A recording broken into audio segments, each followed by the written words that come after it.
Ya iso.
Orek jagate gonjeng bumine Prajawirata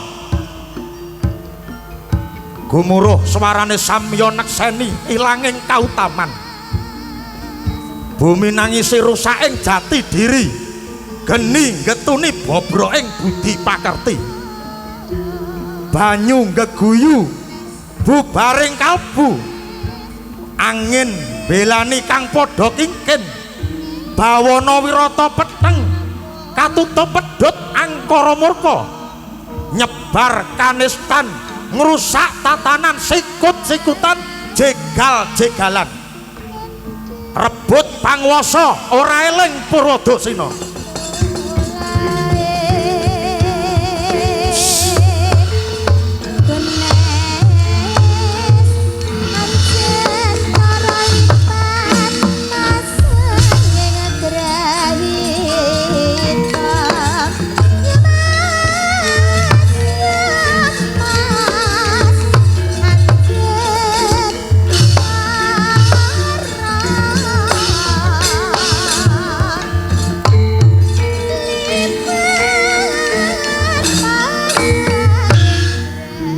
Durgandana aja kowe mampang dupeh dadi wong menang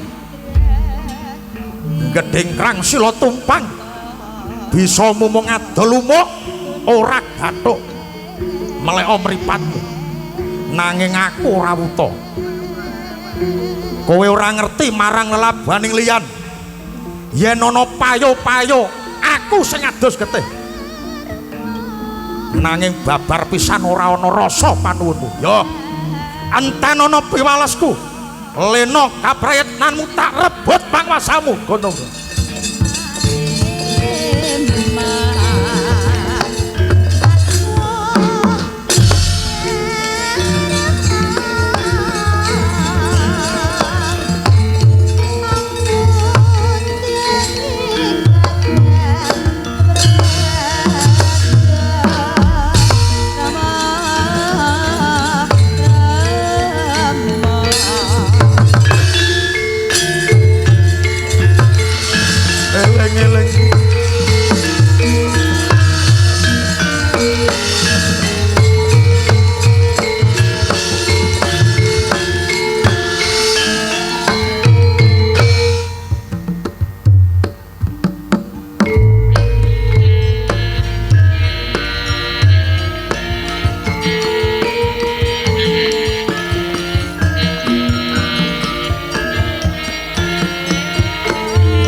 kawembuhan giduing penggalih nata wirata Sri Baginda Matswapati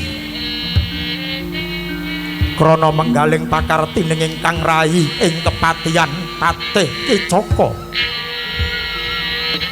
bawane Narendra ingkang wus pana ing semu mila wuninga lamun Patih Kicaka arsa merong kampuh jingga nedya njongkeng panguwasaning Sang Nata Prabu Matswapati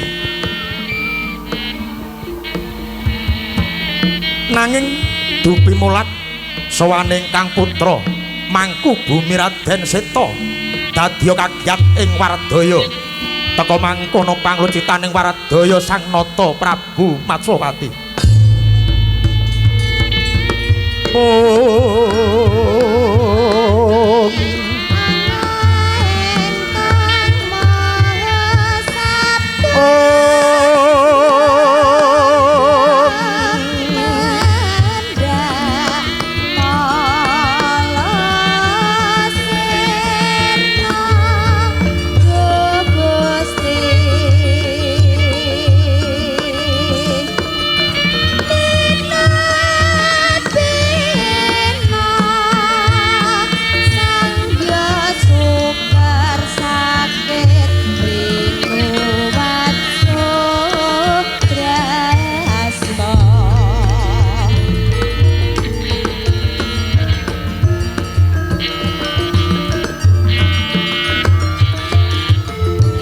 kan sembah miring ulun kapor-pore sang moropengra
Kang Puspitarum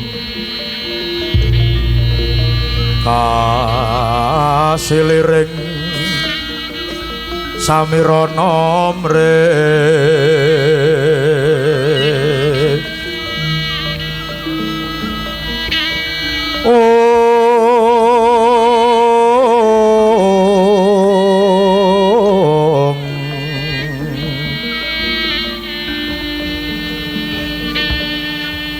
Sekar Kedung Kongas Gandanya Om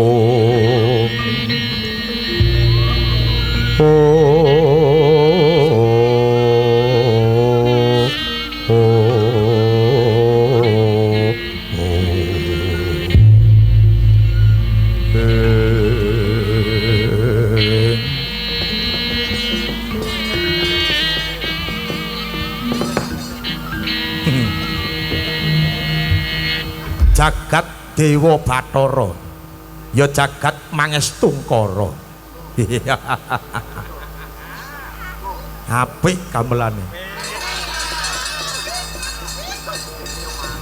anak Anung Anundita sira kulup kang wis sowan Seta padha raharja sowan munggir inggih mundi berkah pangestu paduka Sang Rama Dewaji lulus raharja sowan kula sungkem kula mugi kunjuk sahandaping pepadane Kanjeng Rama Dewaji ya tampa gawe gedhening atiku pangestuku tampanana ngger seta. Dur inggih pangestu paduka Diwaji kula pundi dadosa jimat paripih. Seta kula wonten dawuh. Kuwi ning mburimu sing mok kanthi sowan ing ngarsaku manungsa tanpa duga kuwi sapa Seta?